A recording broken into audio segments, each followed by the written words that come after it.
This is a murder case. Life imprisonment. Yeah. Forever. Yeah, better lie to show consideration. I want to thank you guys for coming. Jeff, I think, doesn't really need an introduction, but we're going to give him one anyway. Wrongfully convicted at 17. They robbed 16 years of your life. You came out at 32. You're 44 now. You got a degree and a half in prison. You were like, what, a semester away or something? Or A year away from the bachelor's degree. Right. You got a criminal justice degree, and you're a year away from being a lawyer, which, Tom, is, we have to say, is quite an overachiever, right? I mean, how many exonerees you know that actually achieved as much as he has? Not that many. And you're 44 now, and you feel like, what, 22, 3, 4? 24. You think at some point you're going to catch up or no? Maybe. Yeah. And Thomas Hoffman, it's okay if I call you Tom, right? It's okay. We met at the rally, and the first introduction to you, before I even met you, I think Derek Hamilton came to me and said, oh, he's a great man, or something like that. So he spoke the world of you. And then we met. I met your lovely wife, Kathleen, is it? Kathleen. I really was impressed by you, because we had only known each other for 2 seconds, and we started talking about all the absurd things that go on in this world. And you just, at some point, turned on the waterworks. And I said, wow. I said, this guy must be a tremendously compassionate man. If there's one guy that's more bothered in New York City than I am, it's you. Let me get into your story really quick. Well, first of all, you're a lawyer. And you've been a lawyer for how long? 1972. Wow, a long time. And you do what, personal injury, this kind of? I had a general practice. I did personal injury, family law, matrimonials, divorces. Right. And then at some point, you told me that you got a letter from a gentleman, and you threw the letter in the garbage. What, did your wife, Kathleen, did she say to you, you got to take a look, you got to read it, or no? Or would it started eating at you? Well, it was a letter from someone who was in prison. Right. Who asked me to look at his case. Right. And actually asked me to look at a tape that he had. At that time, though, did you think, because when I would think wrongful conviction, did you think probably this guy is guilty? I had the same thought process, that our system basically got it right. Right. And guilty people went to prison. Right. And, innocent people were acquitted. Right. So I had that general impression. I didn't realize it was the problem that I now understand it to be. Jeff, did you think well, I guess at 16 you didn't really have too much, you weren't reading current events or anything like that much? No, I wasn't. But nonetheless, just more so told to me by my aunts, uncles, and parents, they believed that the system worked, and so they conveyed that. In fact, at different. Oh, they conveyed that to you as a young child? No, along the way, after I had been arrested, but along the way, they had told me, everything's going to work out because, the system works, and, you'll be found not guilty. Don't worry about it. And you always thought the system worked as well on some level, right? On some level, yeah. Very rudimentary, but sure. And you told me the story about the Holocaust. Right. A few months before I was born, in the spring of 1944. Right. And despite that they needed troops, because there was an imminent invasion in Europe, they decided to send in troops to Hungary to complete the final solution. Right, but the troops came into Hungary, and what, they took your parents away? Well, we went into hiding with a Christian family. And how old were you? I was 6 months old. You were 6 months old, wow, okay. So, at 6 months, you didn't have any memory of No, this. I didn't have any memories other than that I knew that there was heroic action by a Christian family that saved me, my mother, and my sister. Is this your way of paying it back? In other words, that was the single moment that actually, because you felt like somebody else, this heroic action by this Christian family that saved you and your family on some level, right? That gave you the ability to come to this country with your family, your mother and your father, and to start a new life. So is that what you think of when you... I would say that I became a lawyer to try to help others as when I was helped. Sure. So yes, I think of the two Christian people, Pishta and Margit, who saved our lives by acting heroically. Throughout the years, have you kept in touch with them? No. In 1980s, Pishta, who was the husband, had died, but we got in touch with Margit, who was the wife, and we brought her over to this country. And how do you repay someone who risked their lives for you? So we did the best we could. Was your father a lawyer as well? My father was an engineer, but he didn't make it. You know, he was killed. Sorry to hear that. Yeah, as was my whole extended family. So you of came in aunts with and your mom? uncles. I just came in with my mom, Right. and my sister and my brother. Right, but your mom must have sort of taught you. Was she a very compassionate woman? Because I'm just gauging by what I've seen from you at the rally and Yes, talking to you. she was. So she must have instilled that sense of compassion in you. She had a sense of compassion. Right. For people. And by that- default, can we say that all these rogue prosecutors, really, at the end of the day, it really comes down to parenting, right? In other words, the foundation that your parents set for you really, on some level, determines whether you're going to be, you know, one of these guys that conveniently looks the other way or does the right thing. I think it's complicated. Maybe it's a societal goal that winning is everything. That's an issue, right? Right? Winning is everything. Well, winning could be everything, but winning at any cost, that's the issue, right? Jeff, you feel the same way? It's hard to say at what point things go wrong, and and therefore you can point to that and then say just fix this. It's a myriad effect. The parenting could have been outstanding, but then the culture within the prosecutorial office could be what turned somebody. Anything could have turned. So it's hard to pinpoint and say just one thing across the board for everybody. Well, I say this because I'm a firm believer that a lot of the stuff that you know, we earn our DNA when we come out, obviously, but then we, you know, when our foundation is set because we see examples from our parents and what they do, and it could be subtle things, you know, that maybe the parent doesn't even think that the kid is picking up on, right? And so they learn these things sometimes subliminally, if you will, subconsciously, and then they grow up and those skills or whatever these things that they're taught, they carry them into their professional world, and sometimes they wreak havoc from these things that they're taught. You disagree? No, I think sometimes that could be the case, but I'm saying that there could be other factors, other things along the Sure. way. You mean like? Well, if I'm a new prosecutor and I see what other people in the tactics they're doing, and look, kid, this is point. how we do that, and you know, could happen like that. That's a very good point. Well, Tom, when you go in, and these young kids, they go in and they become DAs, right? And so they or ADAs, they might have this thing in them where they want to do the right thing.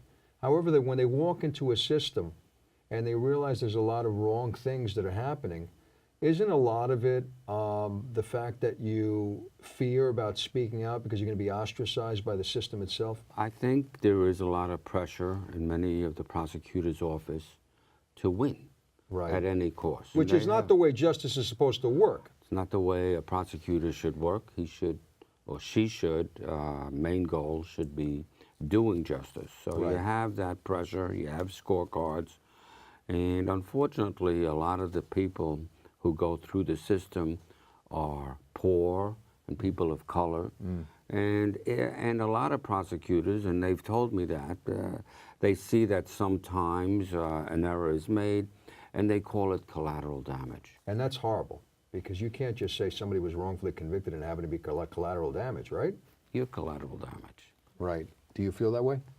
I'd like to think that my life and liberty had more meaning than that. It's kind of crass to dismiss it that way. But I've heard those lines of reasoning in print, and you know, well, yeah, okay, there's these small percent, but look, listen, what about all the ones we got right? Right. You kind of bring in the same argument. That's a sarcastic argument, obviously. You're bringing the same argument that guy, I think his name is Alonso Daniels, who wrote an article in the Daily News and basically claimed that out of over 2.5 million cases, there's only, I think he said 54, right, that were, you know, wrongly prosecuted and convicted. So basically, though, you're talking about 54 souls, and who knows the residual damage that happens with their loved ones and all that stuff. Right. Remember that too. The 54 is the people that were exonerated. We don't know the ones that we don't know. That's a very good point. Right. Well, for me, one is too many. Right. Well, what if there were 54 plane crashes, but that's out of 2 million flights? Is that okay?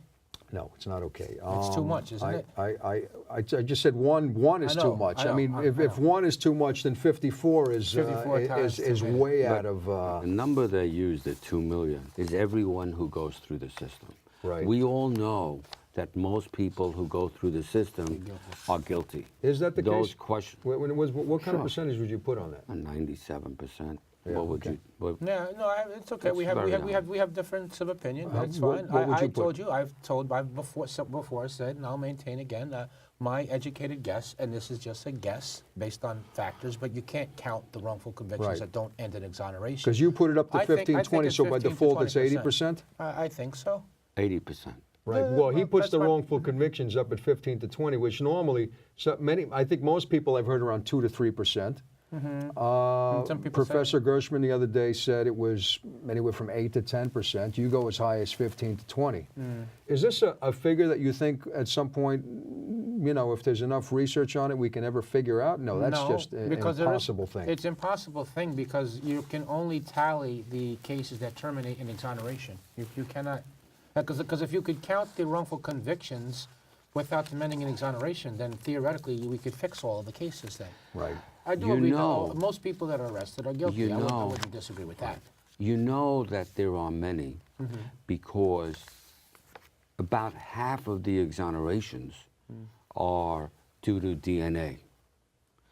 But only 5% of all criminal cases have DNA. Yeah, 5 to 12% only have 12 of DNA in it. You're right about that. Right. So therefore we know, that there is a much higher percentage of non-DNA cases who were victimized by the same process and procedures that convicted innocent people and were then exonerated because of DNA.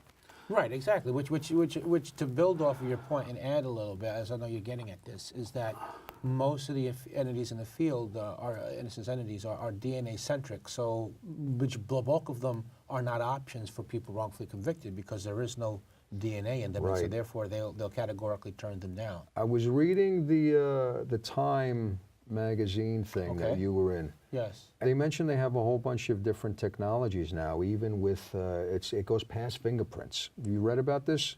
Where they even microfibers and stuff on a couch or something like that, where they can pinpoint, I guess, through DNA. There's just a whole different technology. You don't know anything about this, right? No, just a little bit. But DNA technology is improving. They have touch DNA, so now they have this a little. It's more sensitive. They need less material to work with. But that's as far as at my level of intellect I can go with it. I'm not a forensic scientist. Sure, of course. You're not?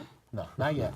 But I think the point must also be made that all of these cases of exoneration are due to science, not that the system was able to discover and undo a wrong. I agree completely. It wasn't that the system was proactively looking for and correcting them in the natural course of it. This was entities and people outside of the system that intervened. But again, I just want to say though that if you were to tally up the DNA exonerations and compare that to the National Registry of Exonerations, there's about 4 times the amount of non-DNA exonerations as DNA. Right.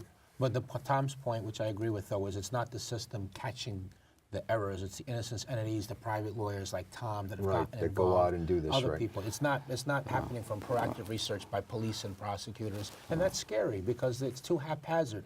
It's miracles that happen in most of these cases.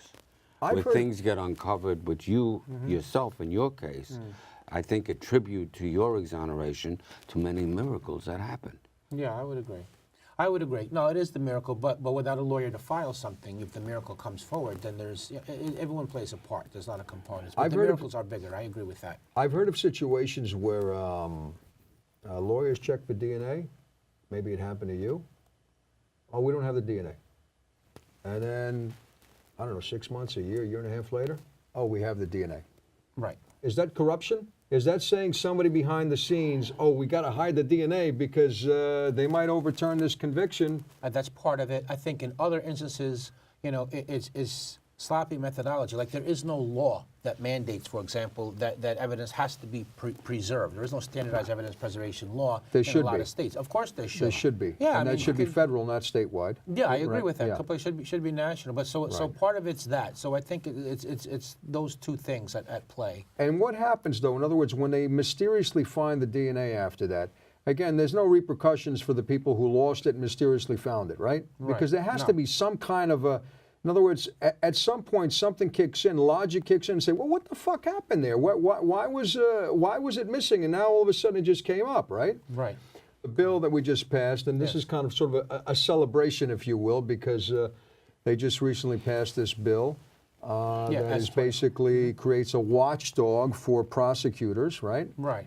S-2412. Yes. Right. And so does that offer in the bill, because you guys know the bill better than I do, obviously, does that offer any kind of, in other words, if DNA is missing and then it just pops up, would the commission have any kind of teeth to actually investigate that and find out what happened? The watchdog group created from the bill could look into whether there was prosecutorial misconduct, but it's not going to go outside of that. If this was something to do on the law enforcement level, like, but DNA is missing, is it a cop thing or a prosecutor thing? It could be either. Or an investigator for the DA's office? Yeah, could be. Right. So it could be all three, you're saying? Yeah. Where is it usually stored?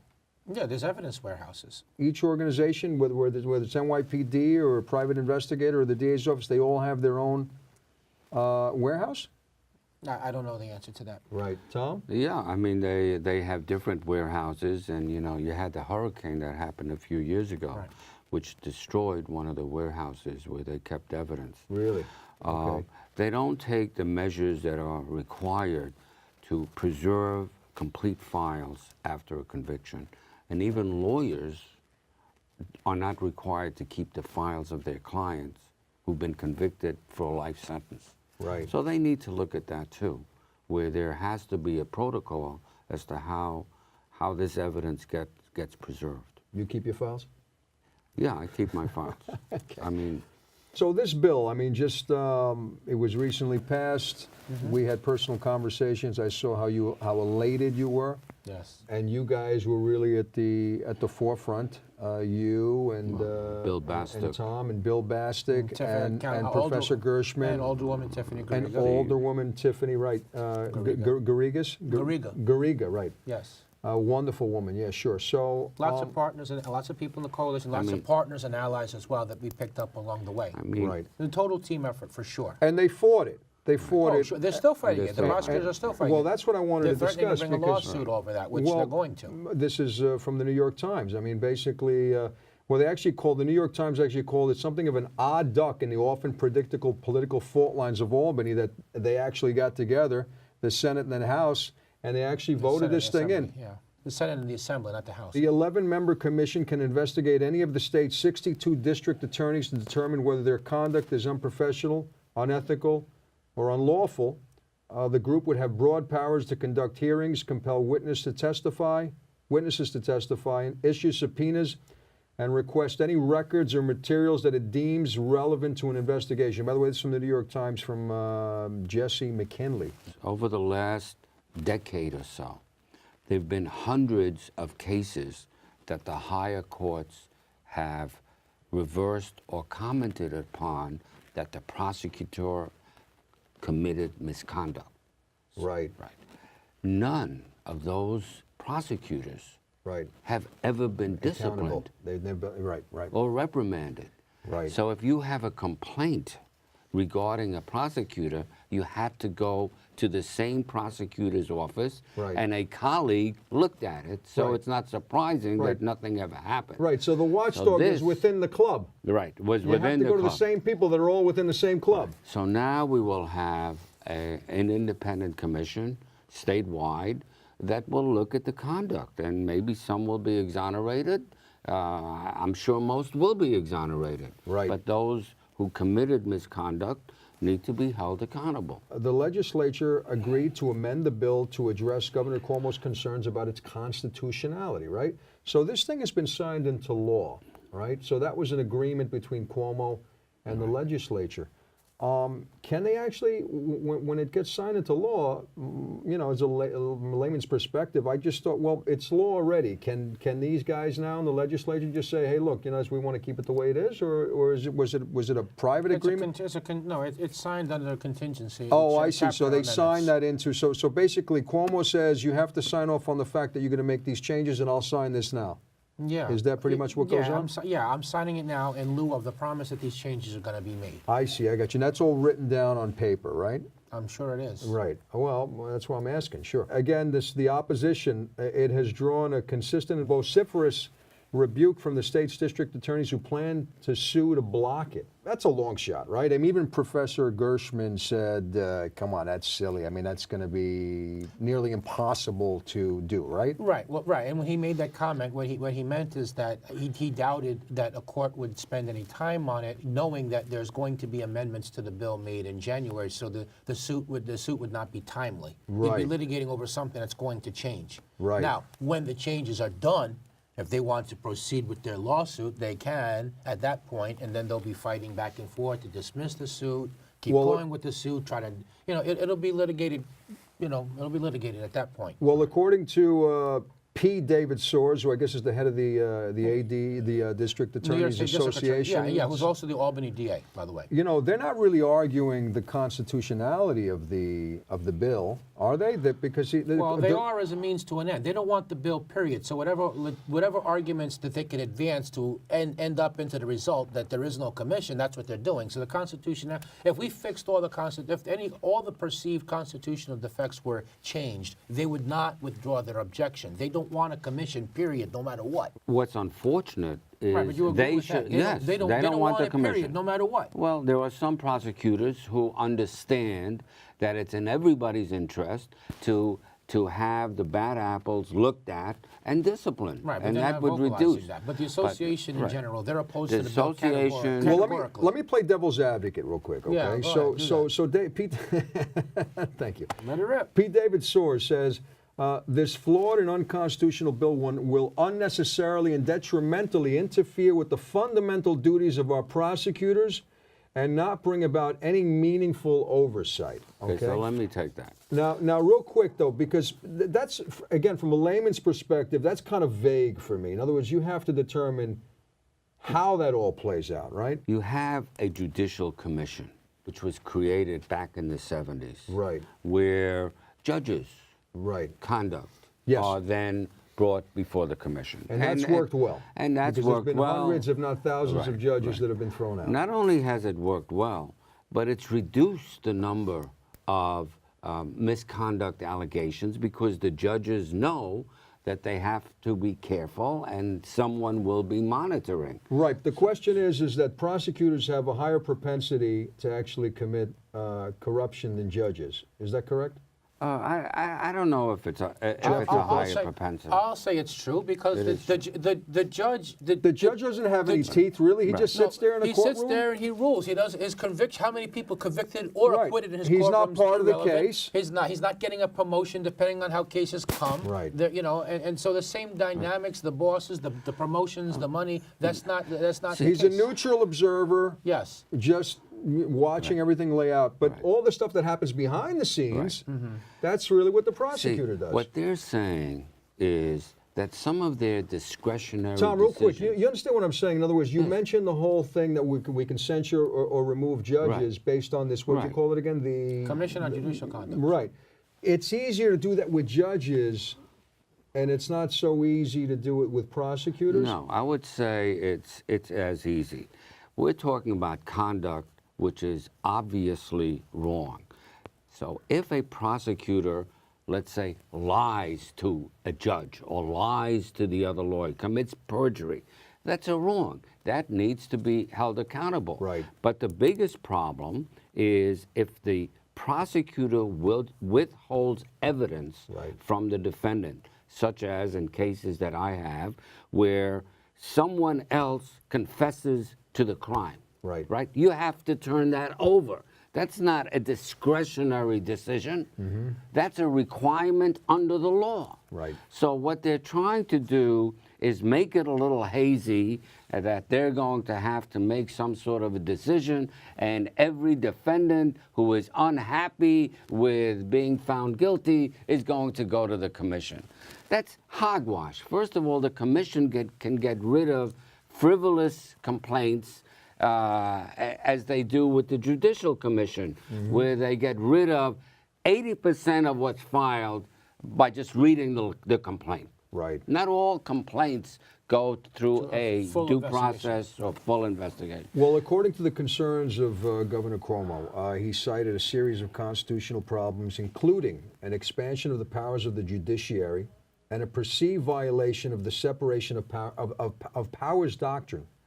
The governor also expressed concerns about potential abuse of the commission, which could happen, right? In other words, it's not impossible, right? Could happen, right? Well, but it's like you said, And the thing is, I kind of look at it. I kind of look at the potential abuses from the commission because. Well, people are sometimes falsely accused of rape. You want to remove rape from the books as being a crime? Yeah, and again, for the record, I'm not against this commission. Let's just establish that right away. I'm not against the commission. No, but you understand my point, though. I'm just playing both sides. No, I know, but you understand what I'm saying? What I'm saying is that this is a silly argument by source. Talking about This is from abuse. Cuomo. All right, well, You know, Cuomo this right is- there. right. Right, but what I'm saying is that that's not I don't think that that's a good You don't want argument. to say Cuomo signed it. Don't say anything bad about him. Yeah, but I mean, listen, free exchange of ideas too. Sure. Well, again, the governor also expressed concerns about potential abuse of the commission by anyone intent on disrupting a criminal case. Now, again, I'm looking at it from a layman's perspective. Is that possible? Could There was they a bill was- can the bill the was- commission It's say, impossible. "Hey, we don't"? It's impossible. It's right? impossible. And the He'll bill explain. was also tweaked Right. that a prosecutor's office, they could request the commission table any investigation because the case is ongoing. Right. That was an amendment already made to the bill to specifically address that concern. Well, they also say here, though, that it could happen by forcing public disclosure of a prosecutor's files to the commission, even during active investigations. Well, that's exactly why the amendment that came into play that there will be no investigation while the prosecution is ongoing. But Right. you know, that's distracting from the problem. There's been hundreds of cases where a judge Yeah. found misconduct and not 10, not 1%, Right. not a single prosecutor has been reprimanded or disciplined for, let's say, this Brady violation. And which that's is, a great point. That's 100% single why this one. commission is needed. That is the single greatest point. I agree with that. The governor also wrote in his memo, the potential exposure to victims, witness in a prosecutor's case would be immeasurable. This intrusion into active investigations would undermine rather than support our criminal justice system. He's trying to throw the prosecutors a bone, even though he signed the bill that they didn't want him to sign. Right. So is he playing both sides, really, when you say that? When you say he's trying verbally, to play? Yeah, verbally he is, yeah. But as Right. far as that, he signed He the signed bill. it. He signed the bill. Right. That's but more these than are the anything. constitutional issues that he thinks should be amended. right. Right? So are they going to amend to reflect everything we're talking about here? Well, we're going to see what all the changes are. I don't have the memo as to all the changes that Right. were done. I know what I've been told. Right. And again, in the commission's defense, the governor did say that it is a powerful tool to root out any potential abuses of power to ensure that our justice system is just for all New Yorkers, which is really what we're talking about here. You know, I think it's about 25% of all exonerations, which was uncovered by DNA, are due to prosecutorial misconduct.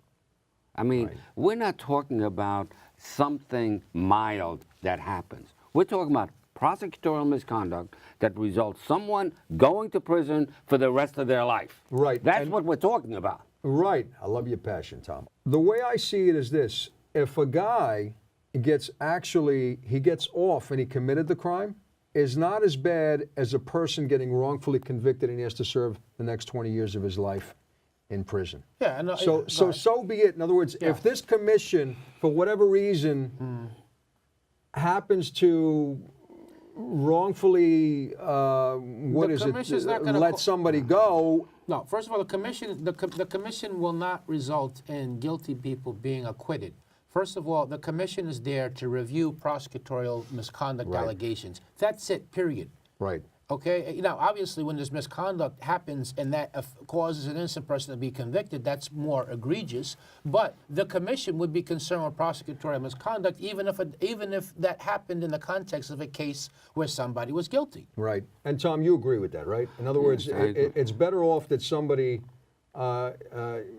beats a crime that he did rather than have somebody. That's one of the principles in our judicial system, which is it's better that 9 people get off than one person get, one person who's innocent. You're saying, is that written somewhere? Yeah, that's a Voltaire quote. Oh, I see. Okay. That's very well. yes. Voltaire doesn't really count. That's I mean, Voltaire was People- from. people- in other words, is it written somewhere within the? Well, it has to be beyond a reasonable doubt. Right. So even if you may think he did it, a jury still has to acquit if it doesn't rise to this higher level. Who picks the members under the bill as originally written? The legislature. I want to go back to the one point, though. There is, listen, a case happens, someone's convicted or acquitted, and then after that, maybe a complaint would be filed. If a complaint is filed on misconduct before a jury's verdict happens, then that investigation would be tabled till the case is over. So in that aspect, there is no way that the commission is going to cause a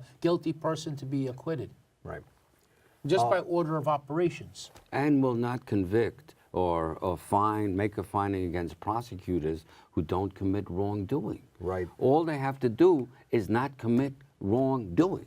Right. In other words, if there is a document that needs to be turned over to the defense so that the defendant has a fair trial, if they have information that someone else confessed, they have to turn that over. If they don't, then this commission will review it. Right, just like the commission could look at improper closing arguments and improper opening statements, any kind of misconduct that spans the gamut. But we're talking about clear-cut and intentional. We're not talking about discretion. Of course. So who's going to be on this commission? Under the bill as originally written, the legislature would have named 6 members, a potential voting majority. The judiciary would appoint 3, and the governor's office would appoint another 2 members. Is that correct? Does that spell out 11? Yeah, but now it's been changed. The governor gets 4 picks. Excuse me, let me just continue, okay? You're jumping the gun, my friend. So that was amended so that the governor now will have greater say in the commission's makeup. So they kind of split it up. So the governor does 4, the legislature does 4. Is there an issue with that? I don't think so. No. Tom? No, I don't think so. No, you don't think so, because we're counting on the governor to be fair, Right. to pick some fair-minded people Right. among those 4 people. And there will be former prosecutors on that commission. Right, but then Right, you know, who no, are but retired. well, that's why I'm asking And the the former question, because defense lawyers. I understand that, but the former prosecutors came from the club that were supposed to investigate. So the thing is that how much concern is there that these former prosecutors? And I'm not indicting anybody. I'm just talking about these are just natural concerns that anybody would have, I guess. I guess they offset each other because 4 come from the legislature. I'm not concerned. I'm sure there are prosecutors who want to weed out the bad prosecutors. Right. Yeah, no, I agree. They're going to do what's right. Yeah, Professor Gershman's a former prosecutor. No, of course. He's against misconduct. I'm not saying every prosecutor is corrupt. I'm saying, know that. Me neither. as a matter of fact, I would say the majority. You would say 97%. I mean, what would we put it? I mean, I don't know, but you're in this field more than I am. I mean, very high percentage are principled people who want to do what's right. Right. Yeah, I wouldn't put a percentage though, because that almost feeds into the doctrine. Oh, it's just your percentage is a lot lower. Just obviously. a few bad apples. Only point I'm saying is if it's just a few bad apples, all this misconduct and wrongful convictions wouldn't be happening. It's not a few. Well, bad I think apples. it happens That's a because rhetorical point. I believe, and again, I'm not in the system, but I believe just human nature. When you join a club and you see some fucked up things happening, you stop and you think, shit, oh my God, look what he did. Am I going to say? Then you go home, you talk to your spouse about it, and it's like, and then your spouse might say, oh, you know what, don't rock the boat. So it's this don't rock the boat mentality so that is a big contributor to all the corruption that goes on. Don't you think, Tom? Well, I would say one of the biggest contributors are the leaders, the people who had the office. That look the other way? And not only look the other way, but establish the principle that winning is everything. And Professor Gershman talks about former prosecutor Hogan, saying that was not his belief. His belief is go out there and do what's right. Right. And a lot of officers officers. Do you think Morgenthau, after he came in, do you think he had the same? Because I mean, I've heard some, there was some reports about Morgenthau that didn't paint him in a great light. There was some reports about Hines, Charles Hines, that didn't paint him in a great light.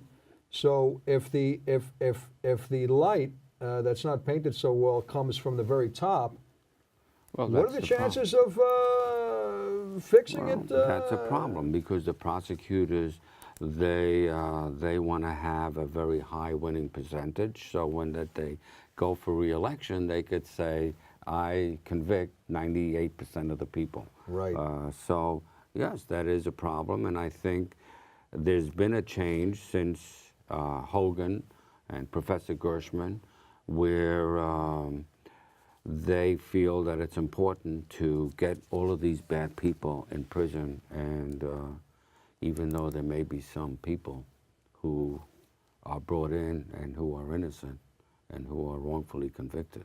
This argument's been made. Would it be better if the DA wasn't voted in by the public and they were maybe nominated by a body? Because they don't have to worry about campaigning, and there's a lot of politics got to go on with that. Money, the PBA donates money to the DA, and then they have to cater to the it's the PBA, right? No, not the what's the Benevolent Association. No, well, what's the organization for cops in general? Is it PBA is the a PBA. right? Yeah, okay. Yeah. So would it be, because the people have made the argument that that might be a better situation?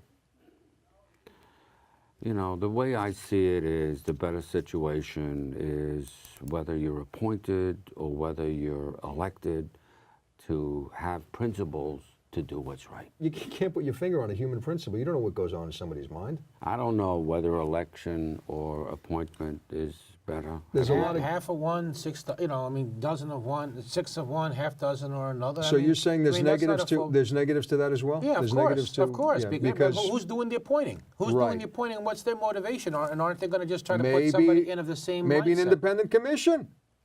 Well, judges are appointed. Judges are appointed. Yeah, no, I know that, but that doesn't and work. That doesn't always work out quite so well it's either. very political, yeah. Right. Yeah, I don't think anyone would think that Scalia or Justice Thomas or Sotomayor or some of the other people. Sotomayor. Yeah, I would include her in No, that no, bunch, but let's not get let's into that. not We'll get go- distracted. But all I'm saying is that there's some judges that are Be horns notorious for coming out of your head when we talk for about really, Sotomayor. really terrible judges, though. So appointment is got pluses and minuses, just like elections have pluses and minuses, right? You want to give the people a chance to vote in who they want. There's pluses, but then in the process of that, these other factors come in. So I don't think there's a perfect solution. The commission's findings will be issued through the appellate courts, not the Court of Appeals. Now, just a silly question. What's the difference? Because I'm not... Well, Court of Appeals is the highest court in the state, rather than the... But they're both appeals courts, but you're saying there's just level. One is higher than the other. Correct. I see. I got you. Okay. So that's the way to go?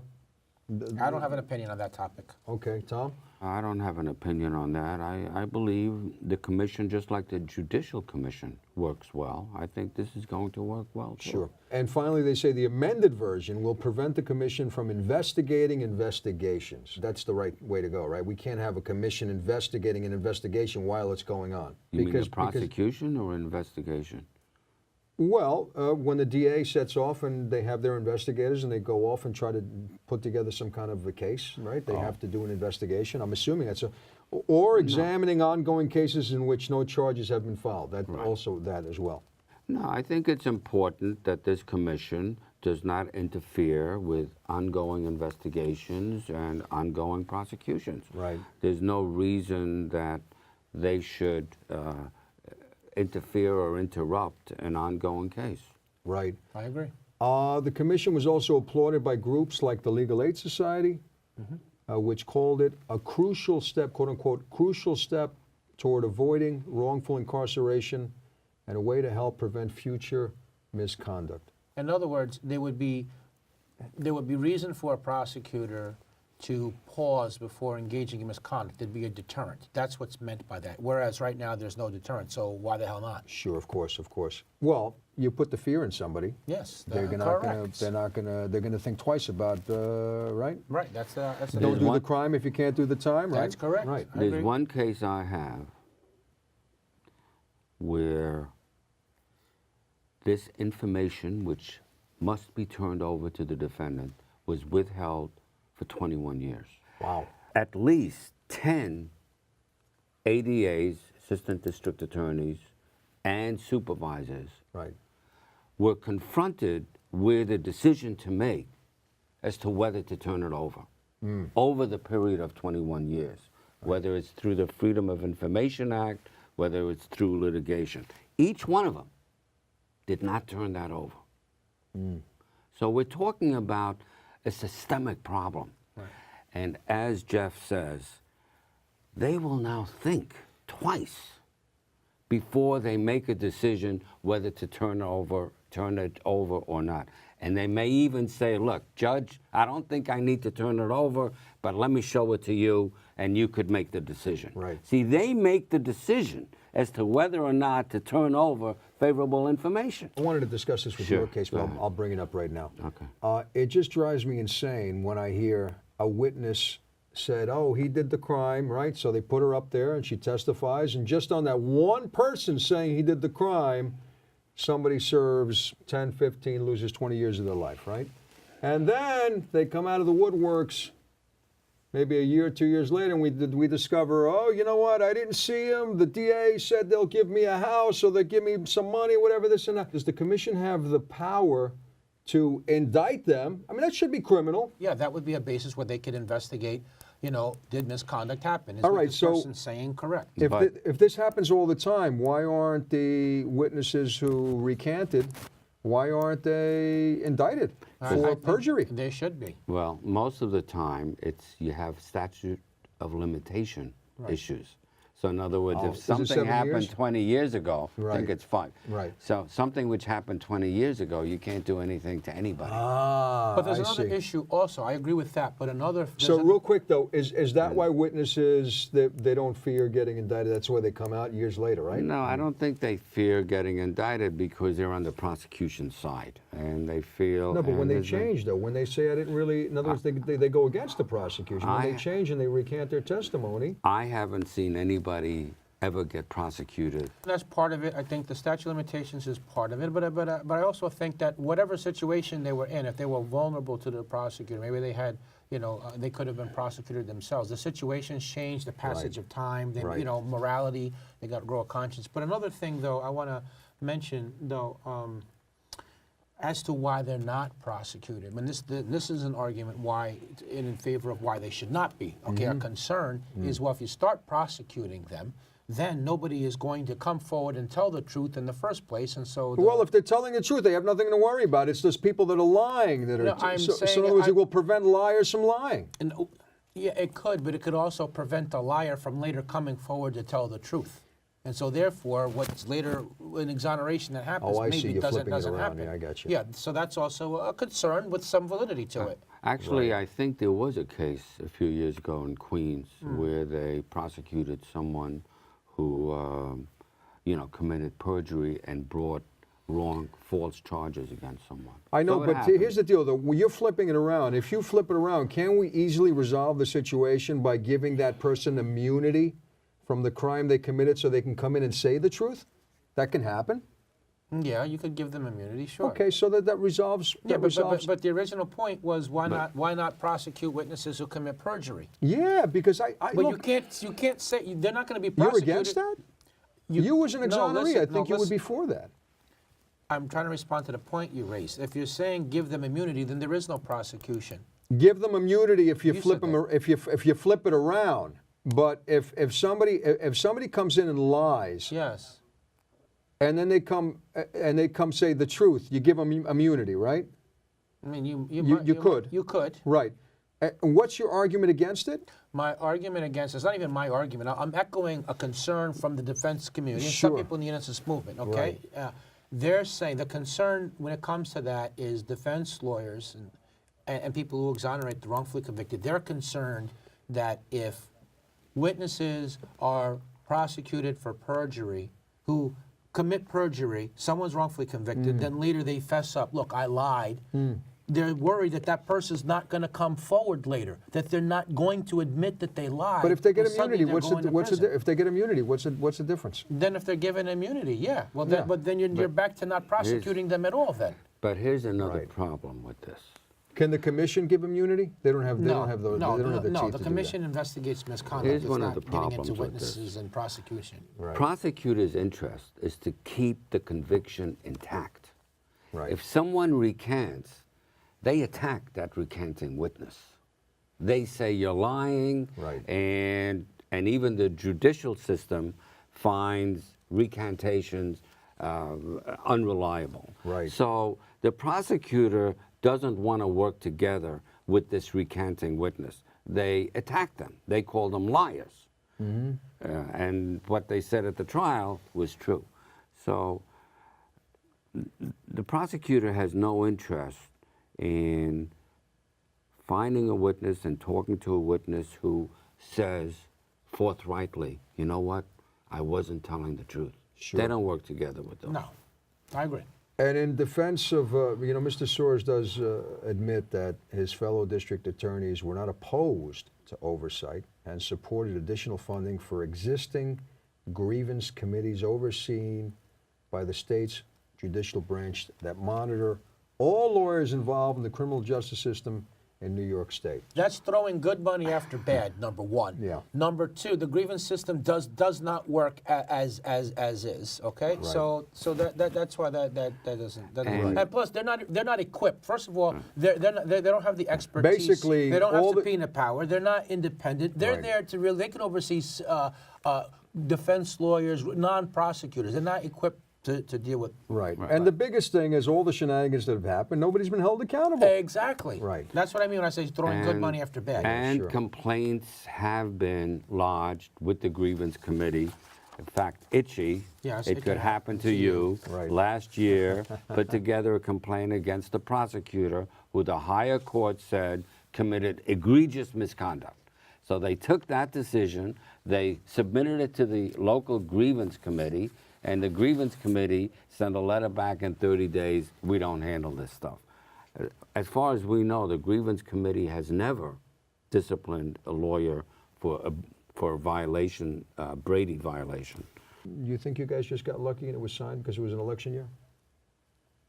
This I- was good timing? Well, I think a lot of things came together at the end. I Right. mean, I don't rule out that election season possibly was involved. Sure. Right. Well, But I mean, the- you're getting into hidden motives of why you do this and why you did something. No, again, and Governor Cuomo, I cast no aspersions. I'm not. But I'm saying it's hard possible. It's Possible, it's a possibility. it was, Well, it was Cynthia voted. Nixon did come out in favor of the commission. Before, And she before said the governor did. she told Cuomo, And stop dragging your feet, get this thing going. Right. She did say that. So I mean, could that have been a factor? I mean, I don't know. Maybe. And it was passed overwhelmingly by a was. Republican, was it the Senate? Or The Senate's Right. controlled by the Republicans, Right, yes, right. and there was quite So a it's few right. Republicans in Right. the Assembly that voted for it as well. And Right, we which, like had that to- article said, it was an odd duck in the what do you call the whole The legislature. The New York State legislature, yes. yes. And we had two great people who led this fight. Yeah, because- Senator DeFrancisco, the Republican, Right. their number 2 guy Right. in the Senate. He is that high up? Yes, he is. Well, he Wow. was. He just resigned. retiring, right. And then, of course, Assemblyman Perry and the Assembly side. Right. From Brooklyn. Is Assemblyman Perry, is he sticking around? Yeah, He's yes, not, he is. He's not retired. No, he's not. He's going to be with us, Right. and we're looking forward to doing some more great It was things. a together. bipartisan vote, Which is Correct. amazing. Which is amazing. What do you see bipartisan on anything nowadays? which shows how they understood why this bill was needed. Right. Right, but that's also, they took this was a 6-year campaign to do this, Right. by the way. Wow, was it that long? Yes. So you're saying Bastick was really spearheaded the whole thing, right? Bill Yeah, Bastick? sure, yeah. And With plenty of so help. he said one day, he said, I'm going to do this. And then he sort of started piecing together this coalition. Yes. He called you, and you guys got together. Yeah, and and Steve this thing Down. started 6 years ago. Yes. You were part of the journey from the very beginning, right? One of the very early people, not the earliest, but one of the earliest people. Sure, yeah, I was sure. around early stages in year 1. You must have hit a lot of dead ends in the beginning, right? Yeah, sure, of course. We were driving to Albany, which is not, it's like 2.5 hours. We were going there. We were walking the halls, as they put it, going to lots of meetings. We were doing speaking engagements. We did media interviews. We had to educate the public. We kept building the coalition. We kept getting memos of support from organizations. Right. Alderwoman Garriga got the city of Hudson. to pass resolution, calling on the legislature to pass it. She helped 4 other places. Was she the conduit between Perry and DeFrancisco? No, she was the she was the spearheader in getting her region. in getting the resolution from Hudson and getting the 4 other resolutions. That was the huge role that she played. Just like Steve Downs, the lawyer who was involved in the original commission on judicial conduct, we got him to write the bill and then modify. Just like Professor Gershman helped us on his expertise on prosecutorial misconduct. And so lots of people came together. You mentioned, what's the lawyer's name again? Who wrote the bill? Steve Downs. He was on the. Does he work for any one of the Perry or No, he's he part of used our to be coalition. counsel. Right. He was counsel for the Commission on Judicial Conduct. Oh, I see. I got you. Okay, interesting. Okay.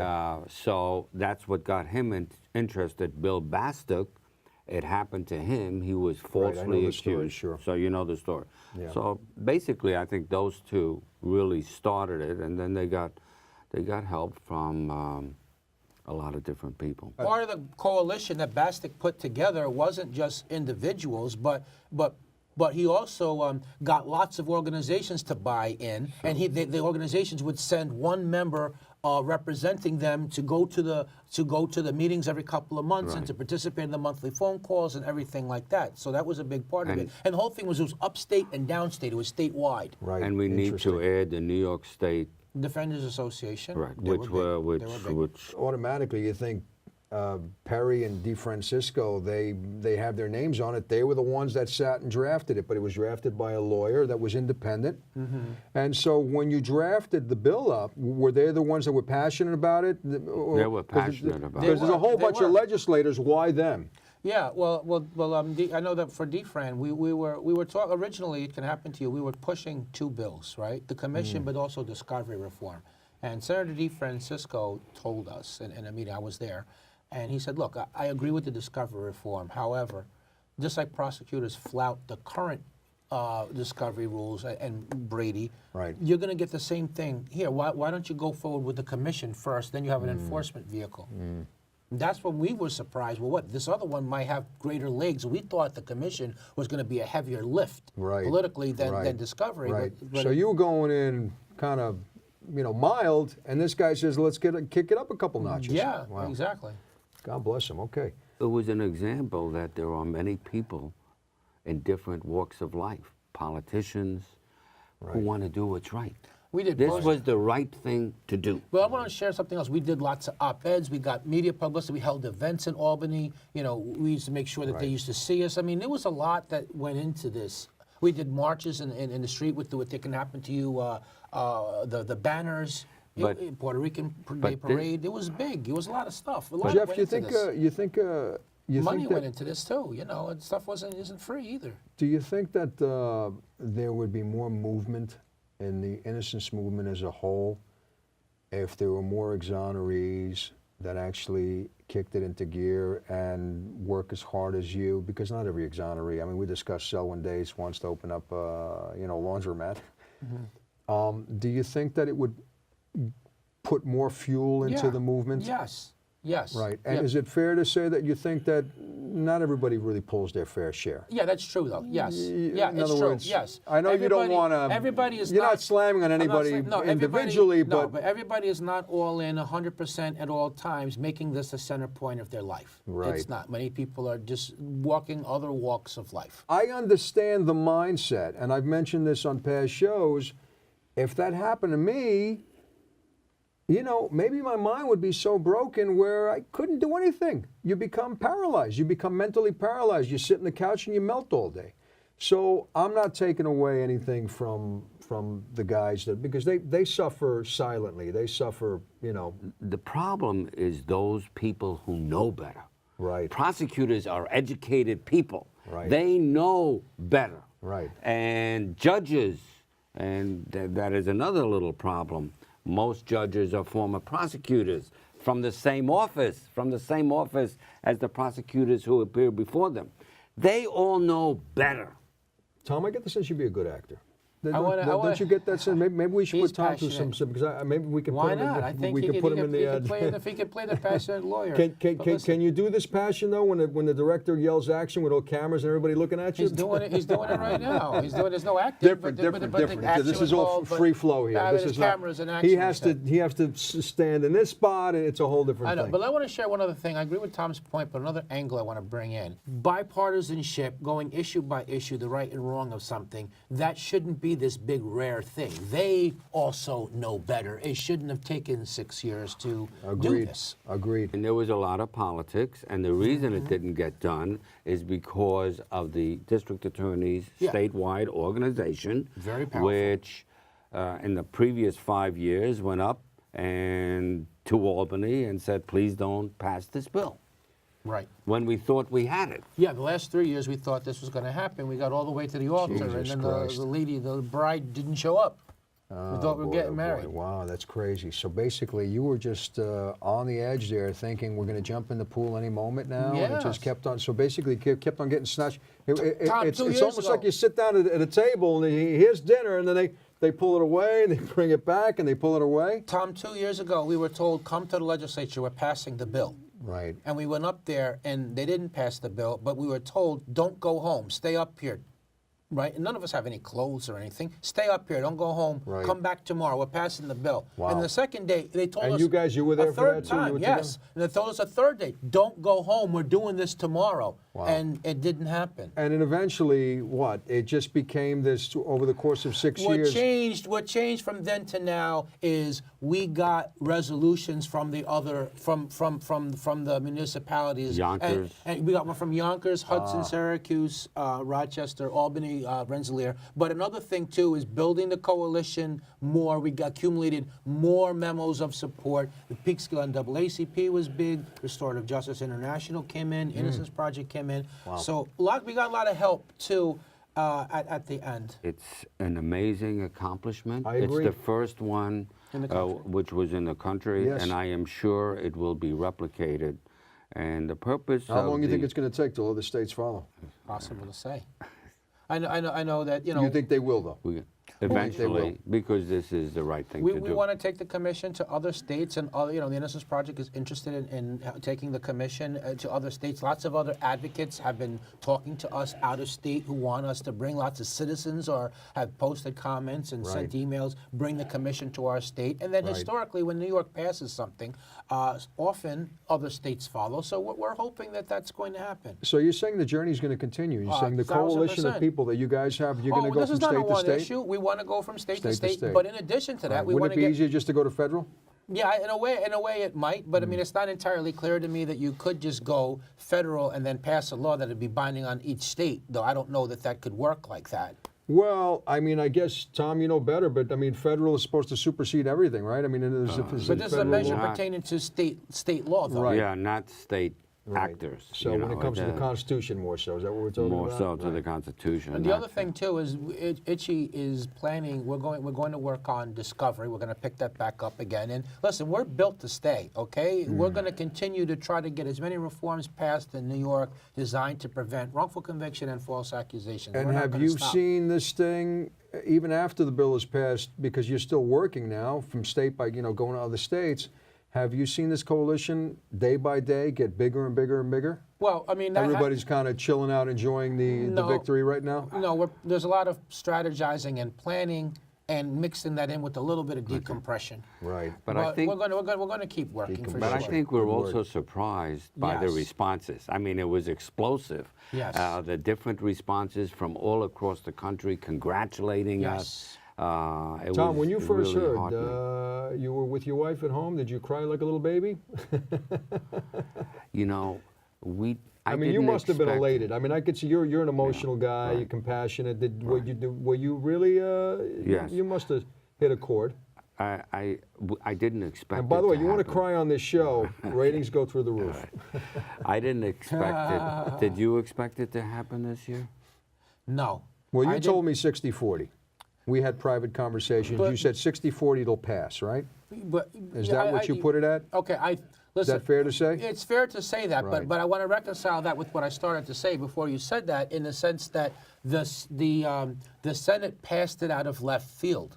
Right. It reached. Unexpected. We didn't expect it. In fact, it started to look like it wasn't going to pass this year, and suddenly out of nowhere, the Senate passed it. Right. Then we started thinking we got a good shot to win. But then when the AG memo citing constitutional concerns came out, then for a while it looked like it wasn't going to happen. The roller coaster was big. Right. This commission will save lives. I agree. We don't know how many. I agree. But lives will be saved. I agree. And you know what? That is the single most important thing here. I wanted to go into your case with Kareem Bellamy. I picked up something from the Harvard Law Bulletin. They did a piece on you guys back in 2015. Right. You got that one letter from Bellamy, but how many letters did you get prior to that? Was that the first letter? That was the first letter. That was the very first letter. Afterwards. So Tom got the first letter, and he acted on the first letter. But God you bless know, you. say after that though, after that, But after that, I got a few more letters. Why? Because did Bellamy say, "Hey, he's taking on my case," and everybody came in? Just the publicity that surrounded that, and now Tom now became an option for all the other inmates in their mind. Right, Another right. place And to rightfully try. so. What Another were you place to expecting? try. Did you know this going into it that you're going to get more No. letters? You didn't. No, I had no idea what was going to happen. I see. Okay. And yeah, it didn't happen right away though, because then you got some press on it, blah blah blah, and then later on, Right. And so you got the letter. You kind of opened it up. You said, "What is this horse shit?" You threw it in the garbage, and then your wife, she had something to do with that, right? She told me to throw it in the garbage. Oh, she and told- keep it there. Sell the wrong end of it. Because she was smart. She How knew. dare you, Kathleen? She knew That. what it would take Right.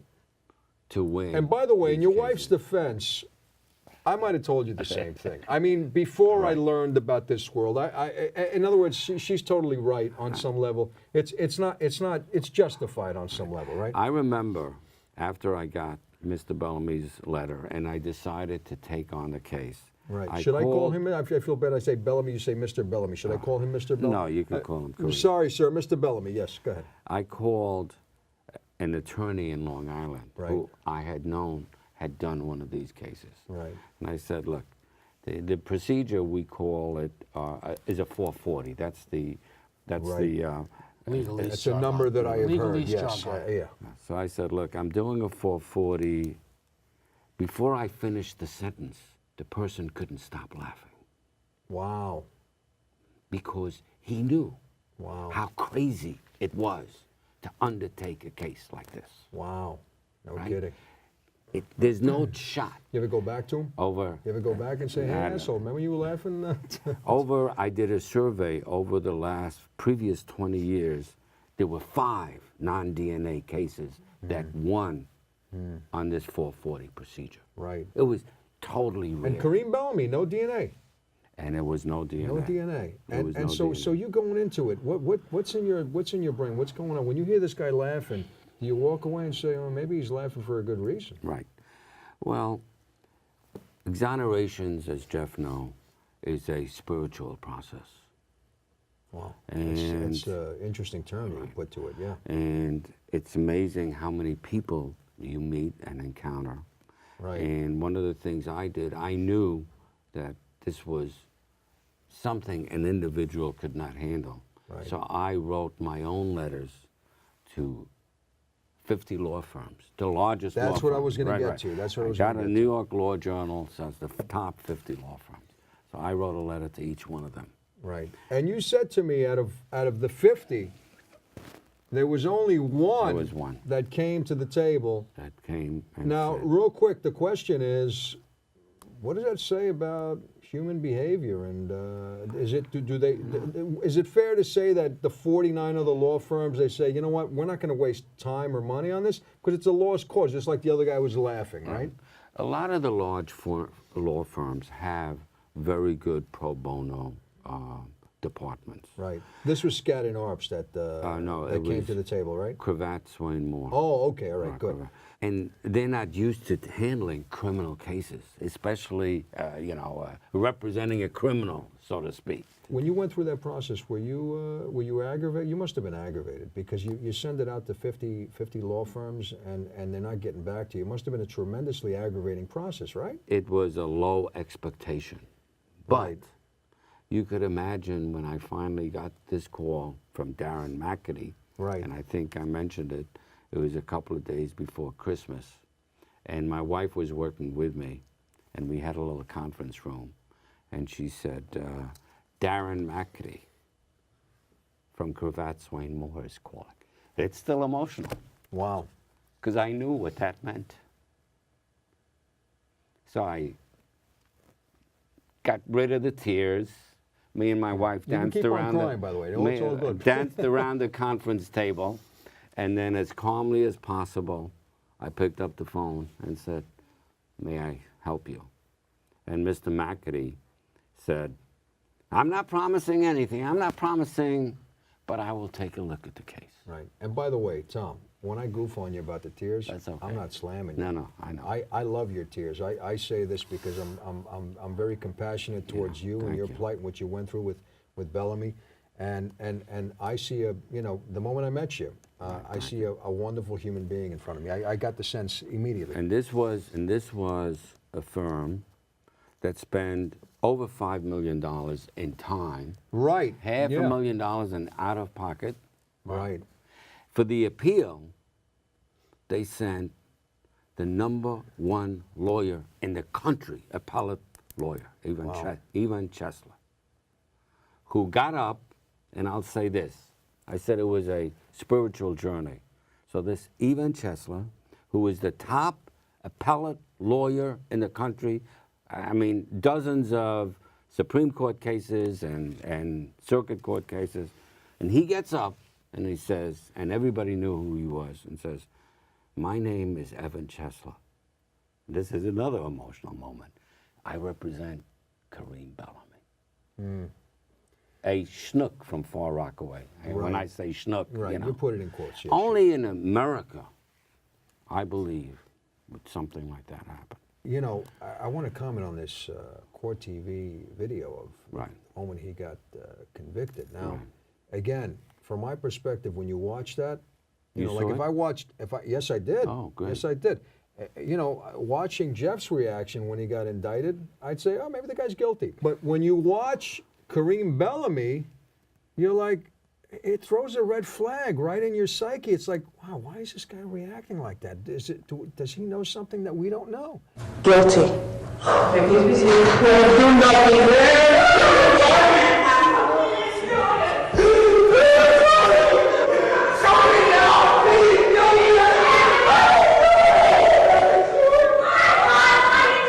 He was just going berserk. It took literally, And it took what, four or five men? They grabbed each limb And even and they had to cart him out of there because he was so emotional.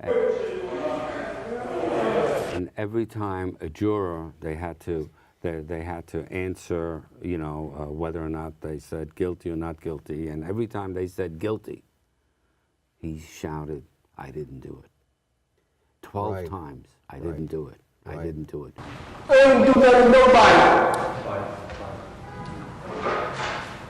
Most exonerees, talking about spiritual journey, are forgiving. They have no vindictiveness. And I'll tell you something. When he was carried out of that courtroom, right, the last words before they carried him completely out was to the victim's mother, where he said, her name was Cleo Abbott, Mrs. Abbott, "I didn't kill your son."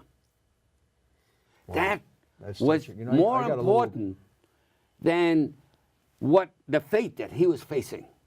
He knew what he was facing, but it was important. The last words were, "Mrs. Abbott, I didn't kill your son." So this is why it's like the mafia. Once you're in, you can't get out of this business. Because of the emotional outburst when he got convicted, the ironic part is that videotape, when was this McAtee or something? Right. It said in print Right. that when his wife saw it, Right. his wife told Right. Mr. McAtee, "You got to Right. take this case on. This guy he's innocent." Right. And So the ironic part is that the fact that he had that outburst there right. and still fought, because, you know, a lot of guys, I mean, when you were going, okay, you were a young kid too, okay, so a little different. He went in what, 24? He got 26, he got convicted? Bellamy? No, he got convicted in 1996. Yeah, but how old was he? Oh, he was about 26. 26, right. So a little different because, you know, Jeff was 16, 17. So when you hear that, and we discussed this, very surreal moment, right? Yes. They say guilty, right? And Yes. so you're just kind of processing this thing.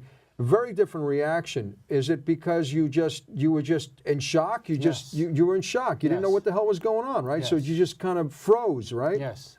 In other words, you believe in the system. You said, look, they shouldn't have charged me. They shouldn't have indicted me. But I'll go to a jury trial and I'll be acquitted. Right. So then, after a month of being in a hole, he says, okay, I'll take an appeal. I'll win it on appeal. I'm innocent. I didn't do this. Yeah. Yeah. And then you take another appeal. And for 16 years, 12 years, this is what makes these people special. Right. They lose, one after another. And then one day, they win. Yeah. That's One powerful day stuff. they get in front of a judge who understands and who listens. But Well, going into this thing, again, I'm reading from the Harvard Law Bulletin written by a guy named Michael Zuckerman back in October 2015. who is now a law clerk for, I believe, Sotomayor, Really? the No U.S. kidding. Supreme Court. Oh, He was. Don't bring up he Sotomayor was- in front of he Jeff. He was editor of the Harvard Law Review, as was Barack Obama. Darren McAtee was in the same class as Barack Obama. Wow, interesting. Wow. So It says the government's case unraveled when its sole eyewitness, whom police had coaxed into identifying Bellamy from a live lineup at the station, failed to pick him out of a photo lineup with Bellamy in the courtroom. This is what happened, right? and he still got convicted. That's what I read this line, and still then I got hear you convicted. say he still got He still convicted. got convicted. And I say, what fucking justice system do we have? Because that to me is just like right there You is have- there's something wrong. The justice system is the prosecutor gets up wearing the mantle of, the people of the state of New York and somehow convinces jurors. Right, but granted though, but it also says here, and again, you weren't his lawyer at the time, so I'm not slamming you, but his lawyer didn't capitalize on the government's fecklessness and the jury convicted. So his lawyer, Selwyn Days, I don't know if you know Selwyn Days, another exoneree. Yes, I know. He Mr. told Davis. me that his legal aid or legal defense or whatever lawyer, he was defending him as if he's a guilty man. So let me ask you. Is this the case with Bellamy? Was his legal aid lawyer defending him as if he was a guilty man? I'm going to ask you a question. Oh, boy. Because Okay. I think you claim you're bright.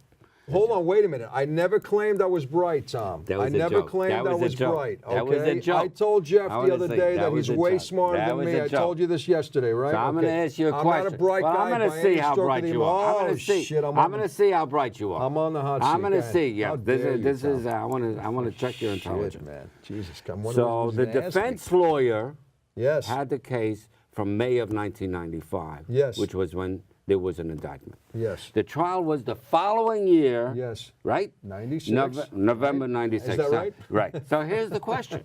This is a murder case. Life imprisonment. Yeah. Forever. Yeah. So here's my question. Oh, shit. How many hours? Jeff, you going to help me out? How many? No, he knows these answers. How many hours did this lawyer spend in preparing, investigating, going to the scene, talking to the witnesses, writing things up? Yeah. I want you to tell me, since you claim you're so smart or you claim you're not so smart. Again, Tom keeps on claiming I'm smart. I just said I'm not. I'm just. I would say I'm just maybe below average. Okay, so I'm not since you're adult, a little below average. but below average, I would say. Tell yes. me the total number of hours for the whole works. Well, what am I, a mathematician? How the fuck am I supposed to know that? But I will tell you that what I think you're trying to say is that they just don't give a fuck. They No, don't give put me the hours. I want to see what you think a defense lawyer charged with representing How many someone. hours he put week by week throughout the course of a year? No, the total. Give me the total, and I don't. So you don't have to do the calculation. Just give me one total. Give a guess, and he's going to give you the answer. Is this a fucking trick question? No, just give take me a guess. total number of hours you think this lawyer spent Over the course in of a year. 18 over the course months, of 17 365 months. days. Right. No, plus no, it's a year and a half. It's a year May and a half. to November. It was the same lawyer It was the representing him? same lawyer. He was charged to defend him in May of And just real quick, I need to ask some questions before I Okay, make go my... ahead. Okay.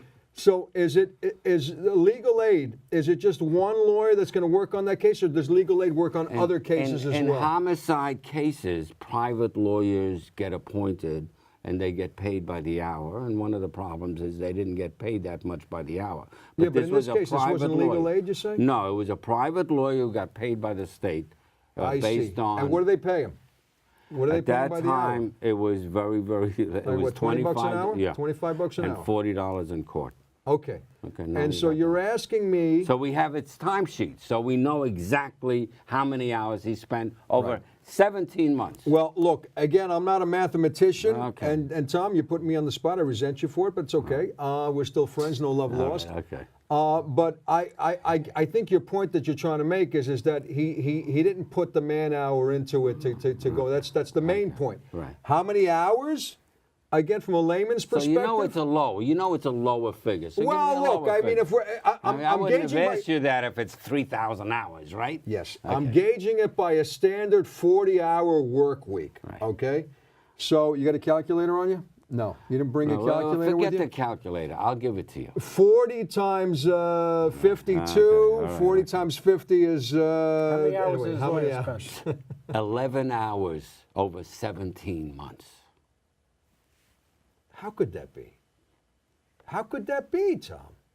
How could that be? So basically, Well, you're that's the saying this system. guy, he Right. went to the Bahamas, he was collecting a paycheck, and he would just Well, come he in was when he doing other needed to. things. He did. He didn't go to the scene till it was too late. He would have Right. been able Is it fair to see say some- that's criminal? 11 hours. I would say. In other words, is it it's on the- legally it's, criminal? It's Is not no, legally. It's not legally criminal, but it's morally criminal. Yes, Sure, Jeff. of course it is, because it's not preparing Well, for trial. we all know it's morally criminal, but should it be legally criminal? Should it be legally criminal I think when it should. when a physician uses a corrupt or polluted scalpel? Okay, good. You're like Plato. You're answering a Right. question with another question. Very Should good. that Okay. be criminal? Yeah, When he knows it? You're not going to get any arguments from me. I'm on your side, Tom, but I understand what you're saying. Okay. But Wow, that's just. Does we that, lost- Did you know this? No, I didn't know. No. the Does number. that boggle your mind 11 too? hours. 11 hours? That's extremely low. That's extremely low. And That is but it is the- mind-boggling. but the- Amongst the theater of absurdity that I'm aware of from being an advocate in this Okay. field for 12 But years, here's- 16 years, that still sticks out Here's to what's me. here's what's more mind-boggling. Oh, okay. Jesus When we Christ. raised Zip it us to on the it now. judge, who happened to have been a very good judge, when we raised it to the judge and said, this is ineffective assistance of counsel. In other words, you have a constitutional right to have an effective counsel. We say 11 hours Right. is ineffective. Right. We lost. By the way, ineffective assistance of Dude, counsel he lost that is argument. We Yes, lost that that's argument. crazy. Why did we lose it? Because the judge said, if I granted it based on 11 hours over 17 months, I would have to let a whole bunch of people out too. right, which is a bunch of horseshit, right? So let me ask you this, though. Anybody whose case had a lawyer's prep for 11 hours on a trial should have the conviction reversed. Could there be a lawsuit there with Bellamy and his lawyer? I mean, Selwyn Day's got his lawyer disbarred. Right. No, the Court of Appeals said the only thing you could get from a lawyer when you sue for malpractice because of what they did is how much you paid them. Wow, that's amazing. And he didn't pay him shit, so he can't get anything, right? But see, I sued Legal Aid in my lawsuit, and they had to pay up, and I didn't pay them anything. So they have a malpractice insurance, and the policy was paid. Wow, that's just fucking mind-boggling. 11 hours. I mean, it's just.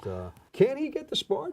He can't get the spar. He can get the spar. He No. can't. I They don't think just- that's necessarily something that they pursued, right? I Right. don't think Kareem pursued Right. that. Right. No. But is it possible? Is disbarment possible? It should have been, yeah. Yeah. When you threw the letter in the garbage, I, what was the thought process and how long it took you? In other words, was it a day later? You just, I mean, I wrote back saying, I'm not your lawyer. I want you to know this. Oh, I'm you not wrote- going to be to Bellamy. But I will take a look at the tape, okay? Let me see what, I didn't know what the tape was. About a month later, the family comes in, and they got it looked like a velvet, mat, and on top of it was a tape.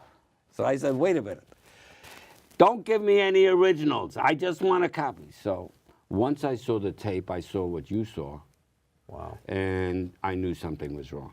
Right. And then how long after that did you write him back and say, I'm taking your case on? It wasn't that long. I saw him, and as soon as I met him, I could tell. You could tell he you looked was in his innocent. eyes, there was innocence there. And then I said, I'll write a letter to, Right. to other Oh, so law you went to firms. see him in prison. Yeah. Right.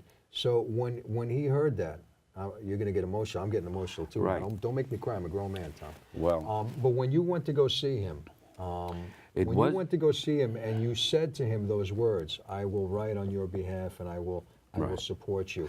There must have been well, a actually, tremendous display of emotion on his part, right? when he got my letter, Yeah, when I said, I'm not your lawyer, but I will take a look at your tape, right. he said he did somersaults all day in that cell because this was the first time anybody answered him. Wow, that's He was touching. writing letters to everybody. That's touching. That's really Well, I touching. want to jump in at this point. Please, okay? please do, by all Because means. while Tom was experiencing all of this, in the free world, see, I knew Kareem Bellamy while I was in prison, though. Right. Wow, that's We interesting. were both in Shawangunk Correctional Facility at the same point in time. Right. And there was a person in Oh, common. that's, remember you telling me. And Yeah, you, so, and you so overheard. my workout partner was Kareem Bellamy's former cellmate.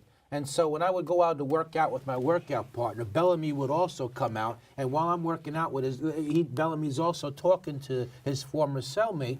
And I'm overhearing the conversation. I Right. wasn't a party to it. I mean, I Right. would just say, "Hey, how you doing?" And we would just, Right. shake hands. So you but never that had an was- introduction, formal introduction, no.